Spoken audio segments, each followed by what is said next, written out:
শুনেছি গরিবের বন্ধু বলা হয় কাঁঠালকে।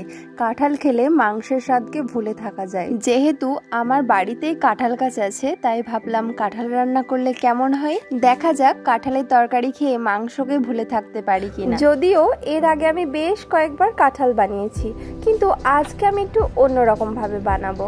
তো আমি এখান থেকে একটা সুন্দর কাঁঠাল পেরে নিচ্ছি। এই কাঁঠালটাই পছন্দ হলো। পছন্দ বলতে সব থেকে ছোট কাঁঠাল এটাই ছিল। আর হ্যাঁ, আমাদের গাছের এঁচড়েও যতটা ভালো লাগে খেতে, যখন পেকে যায় কাঁঠাল হয়ে যায় তখনও কিন্তু অনেক অনেক টেস্টি লাগে। তো চলো এবার কাঁঠালটা কেটে নেওয়া যাক।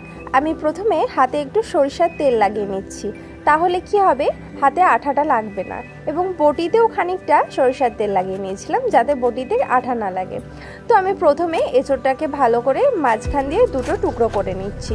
যেহেতু আগেই বলেছি এঁচড়টা একটু বেশ বড় সাইজের ছিল, মানে প্রায় 3 কেজি ওজনের, তো পুরোটা তো আর একদিনে খাওয়া সম্ভব নয়, তাই আমি অর্ধেকটা কেটে নিচ্ছি। একটু ছোট ছোট করে কেটে নিলে কি হবে বলো তো, কাটতে সুবিধা হবে, মানে ছাড়াতে সুবিধা হবে। আমি কিন্তু এগুলো ছোট টুকরো করে কেটে নেওয়ার পরে জল দিয়ে ভালোভাবে ধুয়ে নিচ্ছি। জল দিয়ে ধুয়ে নেওয়ার একটাই কারণ, এর গায়ে যে আঠাগুলো লেগে রয়েছে সেগুলো ধুয়ে পরিষ্কার হয়ে যাবে, তাহলে ছাড়াতে গেলে আর কষ্ট হবে না বা হাতে আঠাও লেগে যাবে না।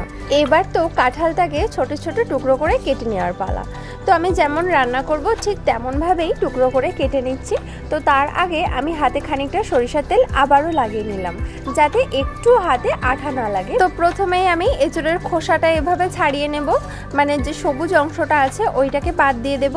তারপরে যে বুকের শক্ত অংশটা রয়েছে এটাকে কেটে ফেলে দেব।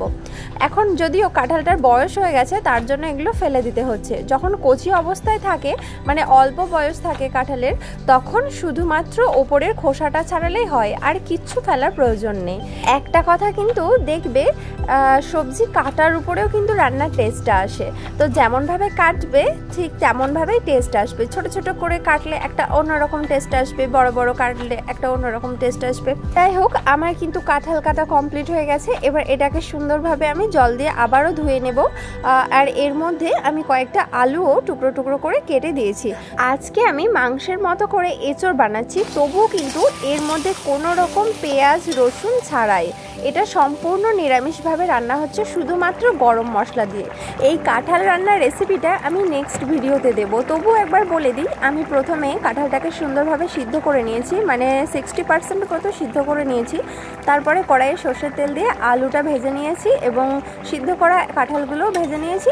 তারপরে মশলা দিয়ে সুন্দরভাবে কষিয়ে নেওয়ার পরে এর মধ্যে বাদাম বাটা, দুধ, মানে কাঁচা গরুর দুধও দিতে পারা যায়, আবার আমন্ড দুধও দিতে পারা যায়, দেওয়ার পরে ঘি দিয়ে একটু ফোটার পরে ঘি দিয়ে এবং গরম মশলা দিয়ে নামিয়ে নিয়েছি। যদিও আমি ফার্স্ট টাইম এভাবে রান্নাটা করলাম, এত সুন্দর হবে আমি বুঝতেই পারিনি। প্রথমবারেই অনেক ভালো রান্না করেছি।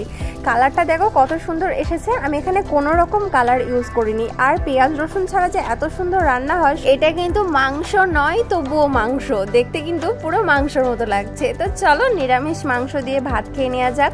কেমন রান্নাটা হলো সেটা দেখি।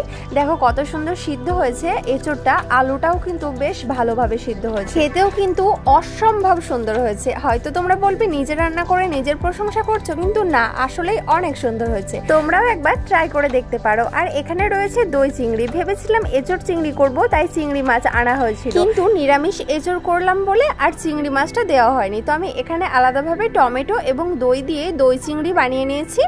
এটাও কিন্তু বেশ ভালোই রান্না হয়েছে, খেতেও অনেক স্বাদ হয়েছে।